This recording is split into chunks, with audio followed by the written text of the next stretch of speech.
अस्सलाम वालेकुम। कैसे हैं सर आप? खैरियत से? आज की फूलों की नुमाइश के हवाले से आपने हिस्सा लिया, कैसा देख रहे हैं आज? इस हवाले से कोई बातचीत करना चाहेंगे? मेरा नाम डॉक्टर मोहम्मद यूसुफ अदनान है और मैं कराची यूनिवर्सिटी के डिपार्टमेंट ऑफ बॉटनी से मेरा ताल्लुक़ है। और बहुत अच्छा इवेंट कराची म्यूनसिपल कॉरपोरेशन के ताउन से और डिपार्टमेंट ऑफ बॉटनी ने मिलकर इसको ऑर्गेनाइज़ किया। बहुत अच्छा इवेंट और यहाँ के लोगों के लिए, स्टूडेंट्स के लिए, अवेयरनेस के लिए बहुत अच्छा प्रोग्राम मुनक्किद किया। जामे कराची में माहिर नबातात दिए हैं शहर को।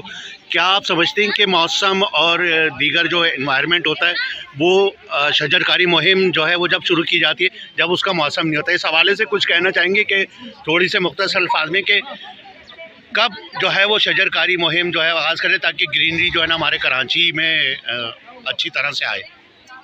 कराची यूनिवर्सिटी जो है वो हमेशा से सोसाइटी की मदद करती आई है by producing different scientist for all type of fields and environment and also climate के हवाले से।